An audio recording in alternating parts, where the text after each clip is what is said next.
معروف دینی و ملی شخصیت حضرت مولانا عبداللہ مغیثی انتقال کر گئے۔ نماز جنازہ کا اعلان، جانشین مقرر۔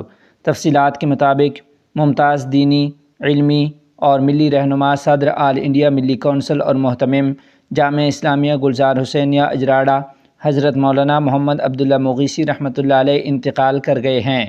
انا للہ و انا الیہ راجعون۔ ان للہ ما اخذ ولہ ما اعطی وکل شیء عندہ باجل مسمی۔ آپ رحمۃ اللہ علیہ کے وصال کی خبر سے علمی و دینی حلقوں میں گہرے رنج و غم کی لہر دوڑ گئی ہے اور اسے ملت اسلامیہ کے لیے ایک بڑا نقصان قرار دیا جا رہا ہے۔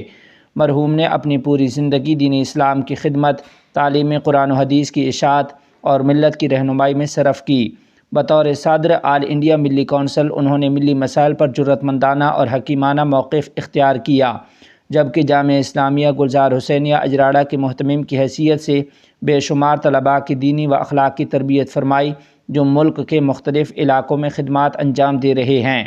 نماز جنازہ کے حوالے سے جاری اعلامیے کے مطابق پہلے تدفین جامع رحمت گھگرولی میں ہونے کا اعلان کیا گیا تھا، تاہم اب فیصلہ کیا گیا ہے کہ نماز جنازہ آج دوپہر 2:15 بجے جامعہ اسلامیہ گلزار حسینیہ اجراڑہ ضلع میرٹھ میں ادا کی جائے گی، جس کے بعد تدفین جھانڈی قبرستان قصبہ اجراڑہ میں بانی مدرسہ حضرت حافظ حسین صاحب رحمۃ اللہ علیہ کے پہلو میں عمل میں آئے گی۔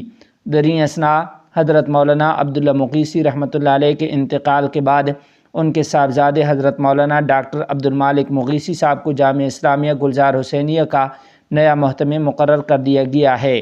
اس موقع پر باتفاق رائے ان کی دستاربندی بھی عمل میں آئی۔ علماء و عوام نے مرحوم کے لیے مغفرت اور درجات کی بلندی، جبکہ پسماندگان کے لیے صبر جمیل کی دعا کی ہے۔